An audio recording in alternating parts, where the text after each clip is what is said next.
Hey, what's going on? My name is Alex with Portland Event Films, and today I want to talk to you guys about the Tentacle Sync and Track E system and how I use it in my company on my weddings and my commercial shoots.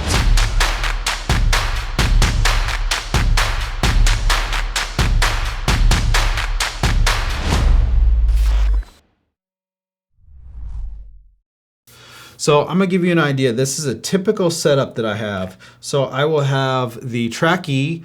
This is the lapel version. Usually put it on your talent, the groom, the officiant in an interview. I usually use this as my backup depending on what I'm doing. Then you'll have your camera. So we usually run about 3 or 4 different cameras. This will usually have an audio cord that's connected in here. It'll go into our cameras. So we link them to all the different cameras. So every single camera, you gotta have one of these. I think it was like $400 for 2 of these. So you do the math on the cameras, how expensive that is. Then you also have I have the recorder. So this is the Zoom F6, not FX6, F6. Then I have one plugged in here. I always leave one plugged in here. Now for Timecode, if you want, you can go out of here and then you can go into the camera if you just have Timecode that you want to go between them. But if you want to connect multiple sources together, each one of the devices need to be plugged into here. This will usually come off the DJ's board if we're at a wedding, or if we're doing a commercial shoot, we will plug in the shotgun microphone into here, and that will have Timecode. So we have all these sources together. Now, one thing that you should know about, once you plug a Timecode into one of these cameras, the scratch audio is gone.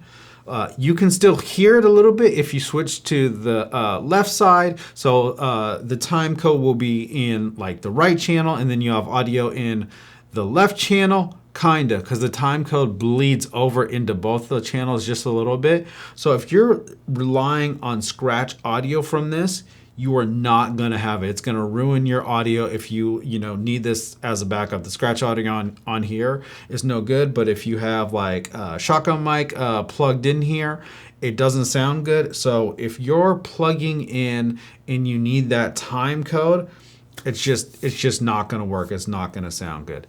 The other thing that you need to consider is syncing these up. Now, it's great on interviews. You got everything, you can take your time, you can make sure they're all synced on, and then you can sync on your phone.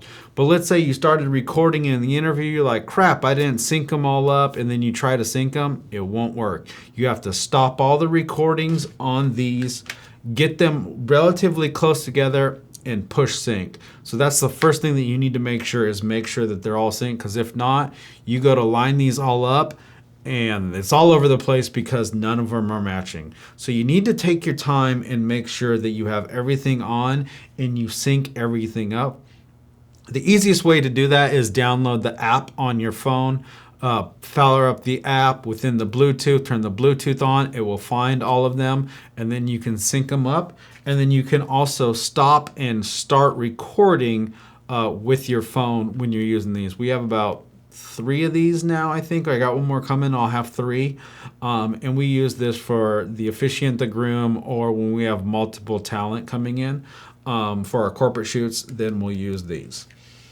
Now, that's the recording part. When it comes to using the software, I haven't used their proprietary software, but I use DaVinci Resolve, and it's a little bit of a challenge getting it to work out.